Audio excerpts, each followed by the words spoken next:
Welcome to the League of Legends Patch Preview. I'm Freak and I'm here with Morello, lead champion designer. Together we'll be discussing some of the gameplay changes coming into the next update for League of Legends.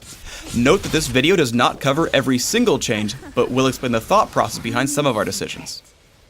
Kayle is a hybrid carry and support champion that just isn't strong enough to fill either of these roles well. Divine Blessing's haste, duration, heal, and mana cost are all going up. Why make these changes? This buff is really for defensive support Kayle.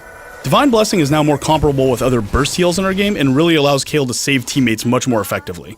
There's a lot more flexibility here too. For example, you can haste a tank to either initiate a team fight or haste another ally to kind of speed up a gank. The mana cost increase is a simple tuning fix with the increased heal amount. This lets Kayle save teammates out of dangerous situations and feel really heroic without letting health sustain get too out of hand. For players who want to use carry Kayle, this will both help you get away from ganks and other bad situations, as well as help you chase down and finish off wounded enemies. This should make Kayle better no matter how you choose to play her. Teemo's getting a few buffs and bug fixes in the next patch, but I wanted to highlight one in particular. Toxic Shot currently has a bug where if you attack too quickly, you're delaying or actually preventing Toxic Shot's damage over time effect from doing anything.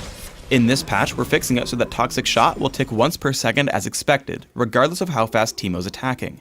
Morello, what does this really mean for Teemo? Fixing this bug means his DPS is just going to go up in every case. One case was once your attack speed got above 1 attack a second, you started having Toxic Shot not tick at all for the damage over time component, and this was costing Teemo a lot of damage. Even if you weren't building a ton of attack speed on Teemo, you were seeing a DPS loss as early as level 6. At the end of the day, what this amounts to is Teemo's damage has gone up. We do have some improvements coming to his ultimate and to move quick as well, but we wanted to highlight this buff because it was the one that was the least clear on paper. Ultimately, we think Teemo's going to be a lot better with this set of changes, so go try him out, especially if you haven't picked him up for a while, and tell us what you think. We ran some analysis on the rune options for mages and mid, and came to the same conclusions as our top players. Building an offense-focused rune page is a waste of time because the most optimal rune page is just to stack magic resist and ignore everything else. Even if you want to go for offense, there aren't any interesting choices there either. This patch, we're tweaking a number of our runes. Flat magic resist glyphs, marks, and quintessences are getting nerfed.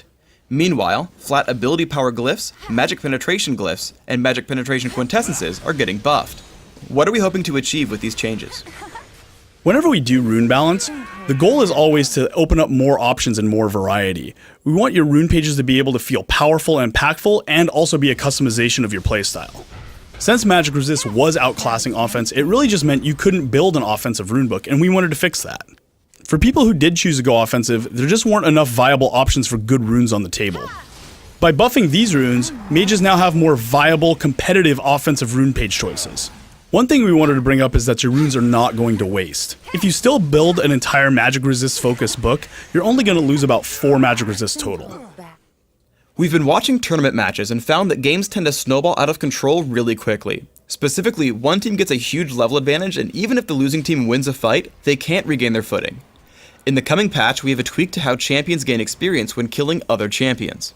In short, killing someone many levels above you will reward more experience than before, while killing someone beneath you will grant a lower reward.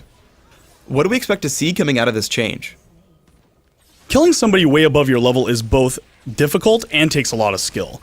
Making you get kind of a giant killer bonus is much more rewarding and appropriate for what you just accomplished.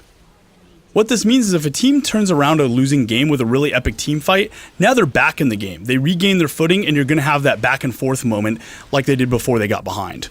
One thing we were really careful to do is to not allow teams to rubber band with this mechanic.